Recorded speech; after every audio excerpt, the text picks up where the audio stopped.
주일 오후 예배에 나오신 여러분들을 진심으로 사랑하고 축복합니다. 하나님 홀로 영광 받으시는 예배가 되기를 간절히 소망합니다. 또 말씀으로 우리에게 찾아오셔서 놀라운 하나님의 은혜가 우리에게 충만히 임하시기를 또한 소망합니다. 요즘 자녀들이 싫어하는 커피가 라떼라고 합니다.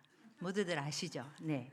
부모 세대가 자녀들에게 나 때는 말이지 라고 이렇게 부모 세대가 겪었던 이야기를 하면서 이렇게 하는 훈계를 듣기 싫어한다는 뜻으로 약간의 비하된 표현이기도 합니다. 그런데 나 때는 말이지 이렇게 말할 때 용돈부터 주고 하면 괜찮다는 말도 있습니다. 부모 세대는 때로는 용돈을 주고서라도 어릴 적 이야기를 들려주고 싶어 합니다. 어제가 있었기에 오늘이 존재하기 때문입니다. 과거 없는 현재, 현재 없는 미래는 있을 수 없습니다. 역사학자 에드워드 키는 역사는 과거와 현재의 끊임없는 대화이다 라고 말했습니다. 역사란 현재를 비추는 거울이고 미래의 길을 제시하는 나침판이기도 합니다. 지금이야 다양한 소셜 미디어가 있지만 제가 어렸을 때에는 세상과 소통하는 방법은 TV나 아니면 신문이나 그리고 편지였습니다. 신문과 편지는 우체부 아저씨가 배달해 주셨는데요. 이분들을 집배원이라고 불렀죠.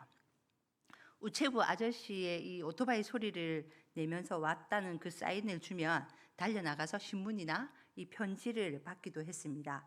저의 고등학교 시절에는 펜팔이 유행하기도 했는데요. 만날 수는 없지만 삶에 대한 고민이 시작되는 시절에 서로의 생각을 나눌 수 있는 친구가 있어서 참 좋았고, 학교에서 또 돌아왔을 때 편지를 문 앞에 놓여 있는 것을 보면 그것은 참으로 커다란 기쁨이었습니다. 사랑하는 성도 여러분, 성경은 하나님의 마음입니다. 성경은 우리를 향한 하나님의 사랑의 편지입니다. 그런데 그 편지를 배달하는 사람들의 발걸음이 없었다면 저와 여러분은 하나님의 사랑도 하나님의 마음도 그것도 다 알 수 없었고, 예수님이 메시아이시며 바로 그리스도이신 것도 몰랐고 구원과는 전혀 상관없는 인생을 살았을 것입니다. 오늘 우리가 구원받은 하나님의 자녀로 살아가게 된 것은 바로 하나님의 마음, 하나님의 사랑의 편지, 곧 예수 그리스도의 복음을 전한 이들이 있었기 때문입니다. 한번 뒤에 배경이 나올 것입니다. 1866년 9월 3일 약관 27세의 나이로 조선 땅에 복음을 전하고자 했던 선교사가 있었습니다. 바로 뒤에 나오신 로버트 저메인 토마스 선교사입니다. 1863년에 24세의 토마스 선교사는 영국 런던 선교회의 소속으로 중국 선교의 비전을 품고 중국에 왔습니다. 그러나 1864년 3월 24일 아내 캐롤라인이 세상을 떠나자 그 상실감으로 1864년 12월에 선교사의 직분을 내려놓게 됩니다. 그러다가 조선인 김자평이라는 사람을 만나게 되면서 조선에 대한 이 구령의 열정을 다시 품게 됩니다. 1865년 9월 작은 목선에 의지해서 서해안의 백령도와 창린도를 방문하여서 성경을 전했습니다. 그렇게 50일간 조선 방문을 마치고 다시 베이징으로 돌아와 런던 선교회로부터 선교사로 재신임을 받았습니다. 토마스 선교사는 조선어 공부를 하면서 조선 선교를 꿈꾸며 1866년 미국 상선 제너럴 셔먼호의 통역관으로 승선해서 조선으로 향했습니다. 당시 그는 이렇게 말했습니다. 나는 상당한 분량의 책과 성경을 가지고 떠납니다. 조선 사람들로부터 받을 환영을 생각하니 얼굴이 달아오르고 희망이 부풀어 오릅니다. 하나님의 말씀인 성경을 전하기 위해 미지의 나라로 떠나는 나의 노력이 언젠가는 반드시 인정받으리라 믿으며 나아갑니다. 1866년 2월 병인 박해로 천주교 신자 약 8,000명이 순교했습니다. 토마스 선교사는 그해 8월에 제너럴 셔먼호에 승선하여서 조선으로 향했습니다. 9월경 제너럴 셔먼호가 평양, 대동강, 한사정 여울목에 정박하였으나 입항을 거부한 조선 광군의 공격에 침몰하고 말았습니다. 배에 타고 있던 사람들은 대동강변으로 헤엄쳐 왔지만 붙잡혀 목베임을 당했습니다. 조선 선교의 큰 꿈을 가지고 대동강변에서 첫 발을 내디딘 토마스 선교사 역시 그곳에서 죽임을 당했습니다. 그때 토마스 선교사는 생의 마지막 순간에 자신에게 칼을 겨누던 병사를 위해서 기도하며 성경을 건넸고 그의 성경을 받은 이가 바로 박충관이었습니다. 그는 성경을 뜯어서 자기 집 벽지로 삼았습니다. 후에 그 벽지의 말씀을 읽다가 예수 그리스도를 영접하고 평안안주교회의 장로가 되었습니다. 예수 그리스도의 십자가를 모르며 살았던 우리 민족을 위해서 자신의 삶을 드린 토마스 선교사는 조선의 첫 번째 순교자가 되었습니다. 예수님의 마지막 명령에 순종해서 복음 전파를 위해서 전심전력했던 토마스 선교사는 이 땅에 그리스도의 사랑의 흔적이 되었고 사랑의 증거가 되었습니다. 교부 터툴리아는 선교의 피는 교회의 초석이 된다라고 말했습니다. 굳게 닫힌 우리 민족에게 복음을 전하려 했던 토마스 선교사의 선교는 조선 땅을 두드리는 것으로 끝난 것 같았지만 그 결과는 2000년 기독교 역사 가운데 전무후무한 복음의 확산과 교회의 부흥으로 이어지게 된 것입니다. 또 사진이 한 장 더 나올 것입니다. 1884년 9월 20일 중국 상하이에서 활동하던 미국 북장로교 소속 의료 선교사 호러스 알렌입니다. 알렌 선교사 입니다. 인천 제물포에 도착해서 22일에 서울에 왔습니다. 조선의 천주교 박해는 널리 알려진 사실이었기 때문에 알렌은 주한미군 미국 공사관으로 공의 자격으로 입국을 했습니다. 그는 천주교가 조선 사회와 심각한 갈등을 겪었던 걸 반면 교사하여서 포교에 신중을 기하면서 천주교와 이렇게 구별된 포교 전략을 펼쳤습니다. 이로 인해서 조선 조정은 개신교 선교사에 대해 호의적인 태도를 보였으며 개인의 종교적 자유 및 정교 분리가 우리의 당연함으로 자리 잡는 데 기반이 되었습니다. 토마스 선교사가 대동강변에서 순교한 지 19년이 지난 1885년 4월 5일 부활절을 맞아서 장로교 선교사 언더우드 선교사와 감리교 선교사 헨리 아펜젤러가 일본 상선 미쓰비시호를 타고 제물포 인천에 도착했습니다. 언더우드는 미국 북장로교에서 나는 조선의 복음의 씨를 뿌리러 왔는데 열매를 거두기에 바쁘다라고 하며 선교 보고서를 보냈습니다.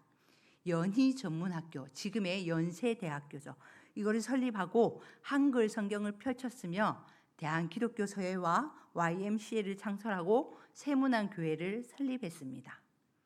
언더우드는 이미 자리 잡고 있던 알렌의 광해원에서 첫 사역을 시작했습니다. 언더우드와 알렌은 선교 방법론에 있어서 서로 갈등을 빚기도 했는데요. 알렌은 정부의 방침에 순응하여서 의사는 진료를 하고 교사는 교육으로 활동해야 하면서 그 활동을 제한해야 한다고 한 반면에 언더우드 선교사는 비밀리에라도 조선인들에게 복음을 전해야 한다고 주장했기 때문에 약간 이런 갈등을 빚었습니다. 후에 장로교 선교사 언더우드와 감리교 선교사 아펜젤러는 1886년 7월 18일 알렌이 조선어 선생이었던 노춘경에게 최초로 세례를 베풀었습니다. 언더우드 자택에서 1885년 이른 여름에 주일 예배를 시작하였고 1887년 9월 27일에 세문안교회를 창립하였습니다.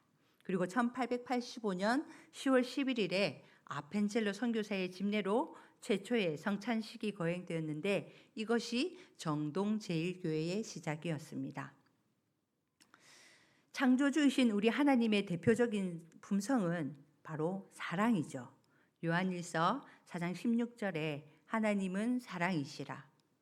제가 대마도 이 비전 트립을 앞두고 일본어 몇 마디는 외우고 가야지 싶어서 외웠습니다. 사실은 고등학교 때도 일본어를 조금 배운 적이 있습니다. 하나님은 사랑이시라.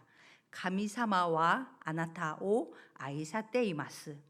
하나님은 사랑이시라. 왜 웃으시는지. 일본어로 하나님은 사랑이십니다. 조금 할 수 있습니다. 일본어를. 하나님의 사랑은 예수 그리스도 십자가의 대속을 통해서 우리를 영원한 사명에서 영원한 생명의 은혜로 옮겨주시는 사랑입니다. 율법은 죄를 깨닫게 하고 그 법대로 심판하는 기능을 합니다. 그러나 율법으로는 구원에 이르지 못합니다. 어느 누구도 율법을 완전하게 지킬 수 없기 때문입니다. 예전 TV 프로그램 중에 좋은 나라 운동본부라고 있었죠. 그 프로그램에 나온 탈세하는 사람들 혹은 세금 납부를 고의로 미루는 사람들, 노동자들의 임금을 체불하는 사람들이 공통으로 하는 말이 무엇이냐 하면 법대로 하라는 것입니다. 그런데 진짜 법을 지키는 사람들은 이런 말을 하지 않습니다. 주로 법의 허점을 교묘히 이용하는 사람들이 이런 말을 합니다. 율법은 죄를 깨닫게 해도 사람을 선하게 만들지는 못합니다. 법은 사람을 선하게 만들기 위해 있는 것이 아니라 범죄를 예방하거나 죄를 지었을 경우에 처벌하기 위한 것이죠.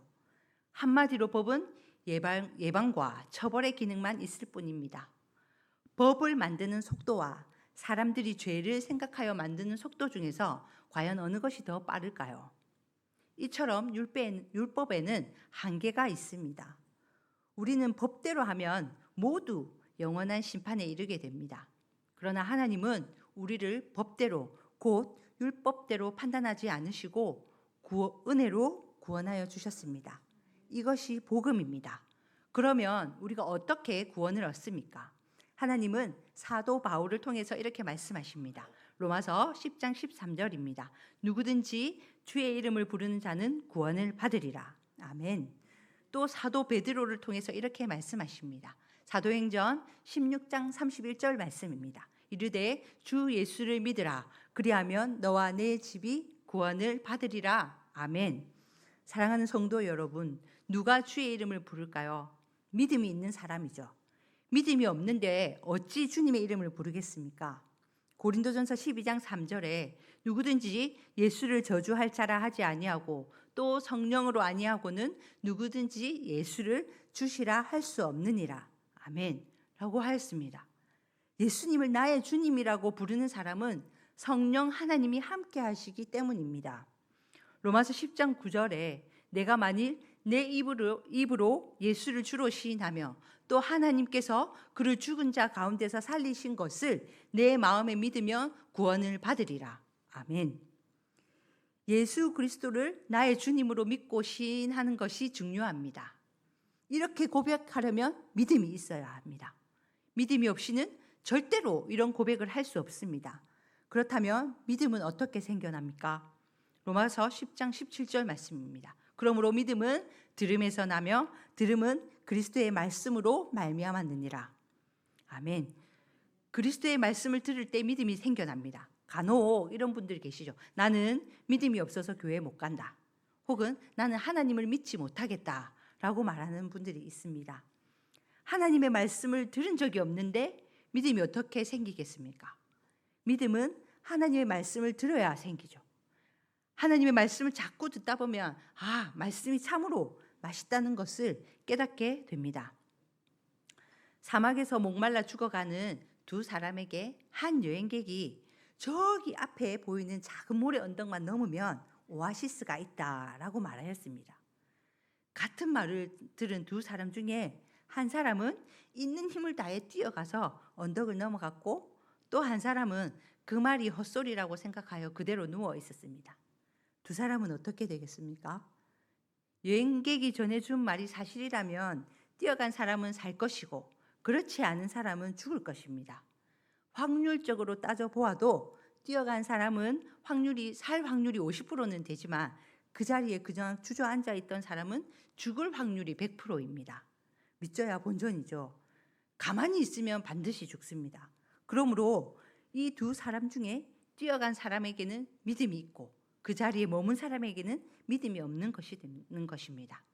사람들이 복음을 귀로 들었다고 해서 그들 모두에게 믿음이 있는 것은 아닙니다. 귀로 듣고 몸으로 따르는 것이 믿음입니다. 귀로 듣고 입으로 아멘하고 거기서 그치면 언덕 너머에 있는 오아시스가 있다는 것을 안다고 말하면서 사막에 그대로 누워 있는 것과 마찬가지인 것입니다. 사랑하는 성도 여러분, 참된 믿음은 나의 온 생애를 거는 일입니다. 분명한 것은 그 믿음은 부활의 영광, 천국의 승리로 드러난다는 것입니다. 수많은 믿음의 선조들이 그것을 삶으로 증명하였습니다. 그러나 복음을 전하는 사람이 없다면 어찌 복음을 들을 수 있었겠습니까? 말하라고 보내지 않는데 누가 말을 하겠습니까? 우리가 주의 이름을 불러 구원을 얻는 것은 결코 나 혼자서 할 수 있는 일이 아닙니다. 헤아릴 수 없이 많은 세월과 주의 종들을 통해서 맺어진 결실입니다. 다음은 언더우드 선교사가 직접 쓴 기도문은 아니지만 작가 정연희 씨가 소설 양화진에서 조선 선교에 대한 언더우드의 마음을 생각하면서 쓴 기도문을 소개하겠습니다. 보이지 않는 조선의 마음, 지금은 아무것도 보이지 않습니다. 주님, 메마르고 가난한 땅, 나무 한 그루 청청하고 시원하게 자라오르지 못하고 있는 땅에 저희는 옮겨와 앉았습니다. 언더우드는 조선이 처한 이 어지럽고 험악한 시대적 상황에도 자신의 온 생애를 걸고 조선의 복음을 위해서 헌신했습니다. 그는 조선 선교사를 지망하면서 정혼자에게 파혼당했습니다. 여러 역경 속에서 한국을 가슴에 품은 그는 이렇게 말을 합니다. 내가 딱 한 가지 아는 것이 있다면 그곳에는 하나님을 모르고 있는 2천만 명의 고귀한 생명이 있다는 것입니다. 저는 예전에 서울 양화진 선교사 묘원에 간 적이 있습니다. 서울 양화진에 가면 선교사님들의 묘지가 있는데요. 이들은 왜 낯선 조선 땅에 와서 피를 흘리고 목숨을 바쳐가며 복음을 전했을까요? 바로 천하보다 귀한 생명을 구하기 위해서였습니다. 다음 주 월요일부터 저희가 7월 28일부터 30일까지 수요일까지 저희 청소년부와 청년부는 대마도 비전 트립을 가게 됩니다. 사실 일본은 저희보다 앞서 복음이 전해진 곳이기도 합니다. 그런데 지금 일본의 복음화율은 1%도 채 되지 않습니다. 특히 대마도는 더 낮습니다. 그런데 부산에서 대마도까지의 거리는 약 50km 정도밖에 되지 않습니다. 우리가 밟는 그 땅에 주님의 복음의 씨앗이 다시 뿌려지기를 소망합니다. 잠시 머물다 오겠지만 우리의 발걸음에 성령님의 역사가 일어나기를 소망합니다. 이를 위해서 기도로 우리 성도님들도 함께 동력해 주시기를 간절히 부탁드립니다. 그 땅에 우리의 걸음을 통해서 하나님의 이름을 듣고 믿음의 길을 걷게 되는 단 한 사람이 있을지라도 우리의 걸음은 멈추지 말아야 할 것입니다. 이제 복음 전달자가 된 우리를 통해서 많은 이들이 하나님을 알고 하나님의 마음을 알고 구원받아서 예수 그리스도를 주님으로 고백하길 원합니다. 복음을 전한 선교사님들의 발은 세상에서 가장 아름다운 발이었습니다. 오늘 저와 여러분의 발도 우리들의 발도 아름다운 발이 되기를 간절히 소망합니다. 사랑하는 성도 여러분, 오늘 우리는 로마서 10장 말씀을 통해서 복음을 들고 전하러 가는 자들의 발걸음이 하나님 보시기에 얼마나 아름다운지 깊이 묵상해 보았습니다. 좋은 소식을 전하는 자들의 발이 어찌 그리 아름다운가. 하나님은 복음을 들고 나아가는 그 발걸음을 세상 어떤 것보다 귀하고 가치 있고 아름답게 여기십니다. 우리가 예수 그리스도를 믿고 구원받아 오늘 이 자리에 있는 것도 복음을 전한 그 누군가의 발걸음이 있었기 때문입니다.